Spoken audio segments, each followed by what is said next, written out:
شام سے 2 یہودی عالم آئے، مدینے پہنچے تو مدینے کے در و دیوار دیکھ کر، مدینے کی عمارتیں اور مدینے کے کھنڈر دیکھ کر انہوں نے ایک دوسرے سے کہا کہ یہ نبی خاتم کا، نبی آخر الزمان کا شہر نہیں لگتا؟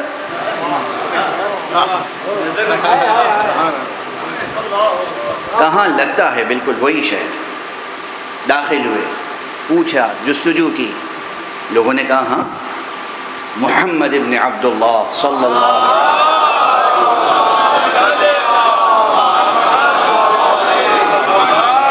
ہیں، موجود ہیں مدینے میں، تشریف رکھتے ہیں۔ کہاں ہیں؟ مسجد النبی میں ہیں۔ مسجد تک رہنمائی کی گئی، مسجد میں آئے، اور آنے کے بعد انہوں نے سوال کیا کہ سب سے بڑی گواہی آپ کے پاس کون سی گواہی ہے؟ آپ کی کتاب میں سب سے بڑی گواہی کون سی ہے؟ اس وقت یہ آیت نازل ہوئی، اے رسول ان کے سامنے کہہ دیجئے شہد اللہ انہ لا الہ الا هو والملائکۃ واولو العلم قائما بالقسط لا الہ الا هو العزیز الحکیم۔ کیا آیت تھی کہ سنتے ہی وہ گویا کہ سجدہ ریز ہو گئے اور انہوں نے کہا اشہد ان لا الہ الا اللہ واشہد ان محمد رسول اللہ۔ بڑی عظیم الشان شان نزول بھی ہے، بڑی جامعیت ہے۔ میں نے کل عرض کیا تھا نا، خط گلزار میں کل کے مشیت نے پورا قصیدہ توحید لکھ دیا ہے۔ اللہ گواہی دیتا ہے۔ ابھی بات ظاہر ہے کہ جاری رہے گی، وقت گزر گیا۔ آیتوں کی قرأت کیسے کی جائے، اس کے اندر چھپے ہوئے معانی مزید کیسے پڑھے جائیں؟ میں نے وعدہ کیا تھا آپ سے کہ آج ایک مثال قرآنی پیش کروں گا جس سے معلوم ہوگا کہ پچھلی کتابوں میں ہمارے پیغمبر کا تذکرہ کیسے تھا۔ کل میں نے وعدہ غالباً کیا تھا، بک آف جینیسس جیسے اناجیل میں ہے وہ تو تھی نہیں، اس میں پیغمبر کا اس طرح سے تذکرہ تو تھا نہیں کہ جناب اسماعیل علیہ السلام تک یا جناب ابراہیم علیہ السلام تک یا جناب آدم علیہ السلام تک یا جناب عدنان تک یا جناب ہاشم تک ہی پورا سلسلہ ہو کہ وہ ہوں گے محمد ابن عبداللہ ابن عبد المطلب ابن ہاشم، ان کی ماں کا نام آمنہ ہوگا، یہ سب تو نہیں کہیں۔ پھر کس طریقے سے تذکرہ تھا کہ تھا بھی نہیں بھی تھا، اور اتنا روشن تھا کہ ان کو بھی پہچانتے تھے لوگ، ان کے خاندان کو بھی پہچانتے تھے، ان کے شہر کو بھی پہچانتے تھے۔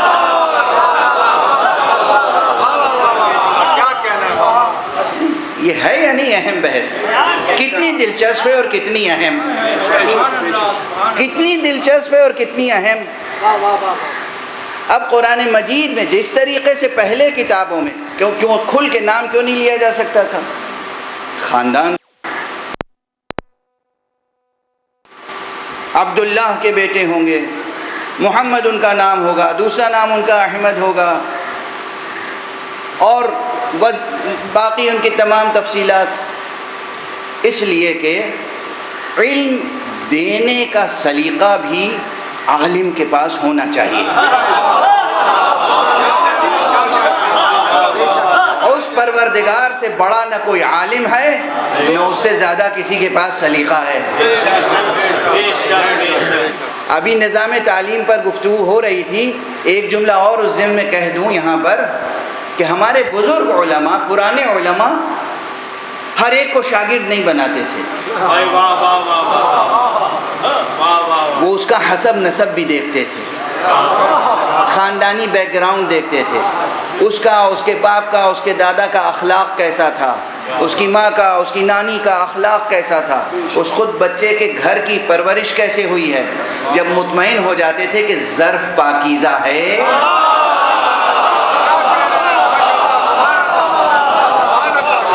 تو پھر بادئ ناب علم اس میں انڈیل دیتے تھے۔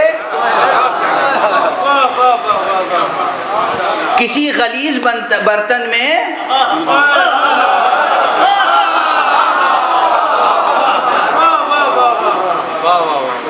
نفیس سے نفیس شربت بھی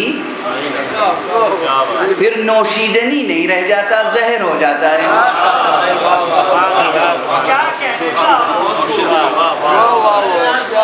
تو ہمارے بزرگ علماء ہر ایک کو علم نہیں دیتے تھے، طالب علم نہیں بناتے تھے۔ یہ نہیں کہ وہ کوئی جاگیرداری تھی، جاگیردارانہ ذہن نہیں تھا، دونوں میں فرق ہے۔ زر، زن، زمین، دنیا، مال دنیا، اس کو جاگیر بنانا جاگیرداری ہے، علم کو اس کے اہل تک منتقل کرنا امانت داری ہے۔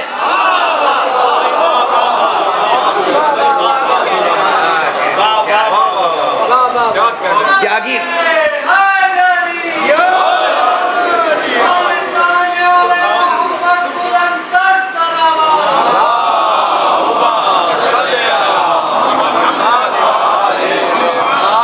یاد رکھیے گا، اگر اہل کے پاس علم ہوگا تو وہ معاشرے کے لیے سود مند ہوگا، وہ پورے معاشرے کے لیے سبب رحمت و برکت و سعادت ہوگا، سبب وحدت و اتحاد ہوگا، سبب امن و سکون ہوگا۔ اور اگر کسی کم ظرف کے پاس علم ہوگا تو وہی فتنہ پردازی کرے گا، وہی تفرقے پیدا کرے گا، وہی حزبیت پیدا کرے گا، وہی انتشار پیدا کرے گا، وہی فتنہ و فساد کا سبب ہوگا۔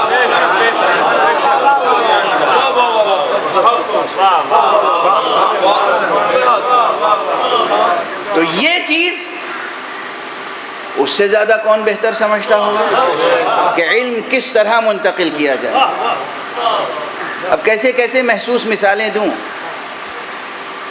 بالکل بازاری سی مثال دے دوں ایک، حالانکہ میں بازار وغیرہ سے مجھے کچھ سلیقہ نہیں ہے اس کا۔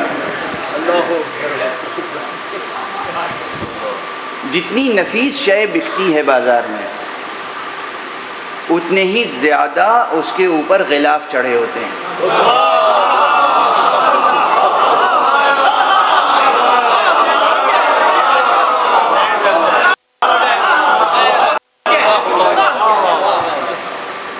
آپ بہترین سے بہترین عطر لینے چلے جائیے، مثلا اتنا بڑا ڈبہ نظر آئے گا پہلے،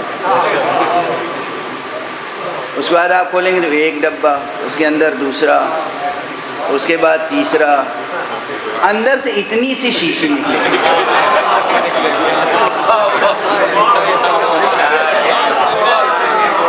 وہ اتنی سی شیشی ایسی ہوگی کہ اس کا اتنا سا عطر لگائیے گا تو وہاں تک خوشبو جائے گی۔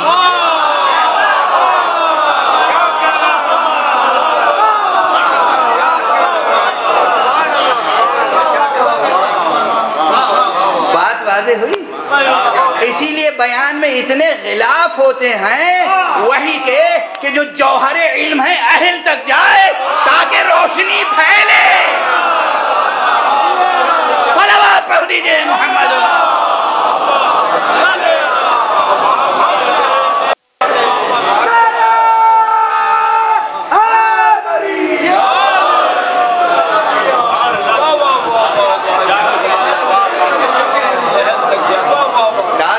کی روشنی پھیلے، اہل کے پاس رہے گی بات کی روشنی پھیلے گی، نہ اہل کے پاس رہے گی وہ دوسروں کا چراغ زندگی گل کر دے گا، روشنی کیا پھیلائے گا، اور نتیجتاً اپنا مستقبل بھی تاریک کر لے گا۔ تو اہل ضروری ہے۔ اس لیے بیان الہی ایسا ہوتا ہے کہ بیان کا بیان ہے، حجاب کا حجاب ہے۔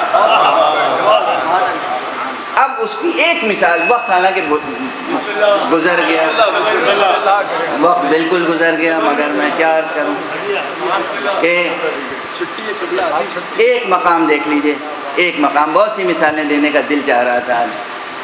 اب بغیر کسی تمہید کے جب تک آپ کا ذہن تیار نہ ہو جائے مثال دینے سے بھی فائدہ نہیں ہوتا ہے۔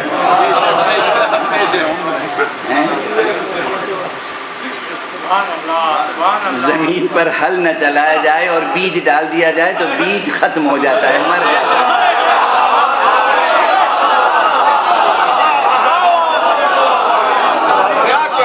پھر وہ روئیدہ نہیں ہوتا، پھر وہ شجر سایہ دار اور شجر باربر نہیں بنتا۔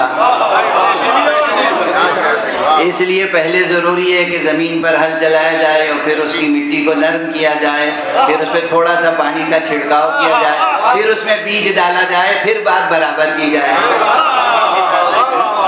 تاکہ وہ شجر سایہ دار اور شجر بارور بنے۔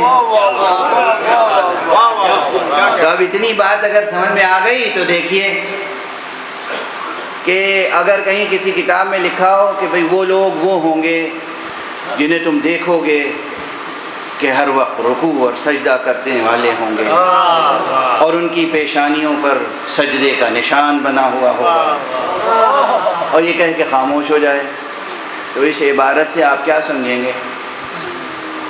کس کے بارے میں ہے یہ؟ کس کے بارے میں؟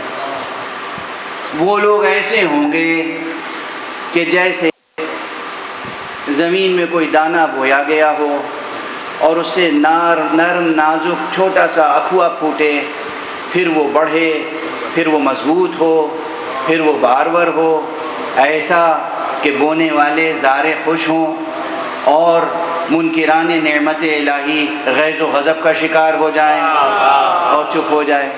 اس سے کیا سمجھ میں آئے گا؟ ہماری آپ کی کیا سمجھ میں آیا؟ کس کا تذکرہ ہے یہ؟ دنیا کی ہر قوم میں، ہر ملت میں، ہر قبیلے میں، ہر مسلک میں کچھ لوگ ایسے مل جائیں گے جس کے ماتھے پر نشان ہوگا۔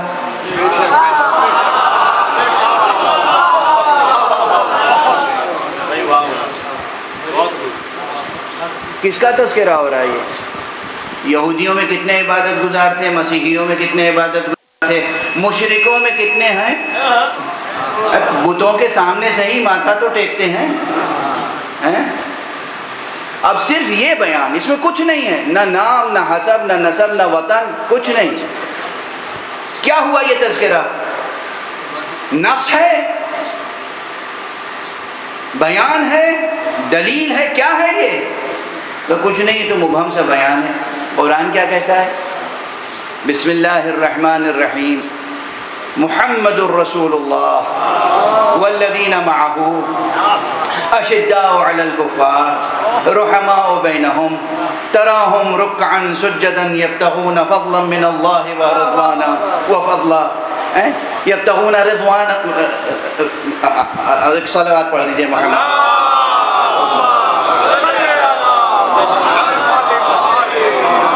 یبتغون فضلا من اللہ ورضوانا، اور اس کے بعد یہ بیان، یعنی تم انہیں دیکھو گے تراہم رکعا سجدا یبتغون فضلا من اللہ ورضوانا سیماہم فی وجوہہم من اثر السجود، تم انہیں دیکھو گے تو دیکھو گے کہ وہ رکوع کرنے والے ہیں، سجدہ کرنے والے ہیں، اپنے رب سے فضل الہی اور رضوان الہی کو طلب کرنے والے ہیں، ان کے چہروں پر، ان کی پیشانیوں پر سجدوں کے نشان ہیں۔ اس کے بعد کہتے ہیں ذالک مثلہم فی التورات، یہ ان کی مثال ہے تورات میں۔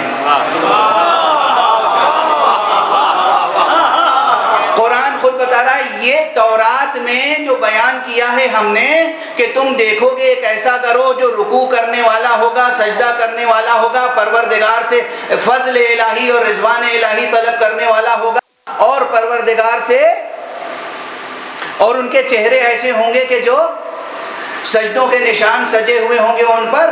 یہ دراصل تذکرہ محمد اور ان کے ساتھیوں کا ہے، نہ نام ہے نہ نشان ہے۔ تذکرہ کس کا ہے؟ توریت میں ہم نے اس طرح محمد کا تذکرہ کیا اور محمد کے ساتھیوں کا تذکرہ کیا، نام نہیں آیا، صفات بیان کیے۔ اگر یہ اسلوب سمجھ آ جائے تو پھر پڑھو انما ولیکم اللہ ورسولہ والذین آمنوا الذین یقیمون الصلاۃ ویؤتون الزکاۃ وہم راکعون۔ نام کسی کا نہیں ہے، تذکرہ علی کا ہے۔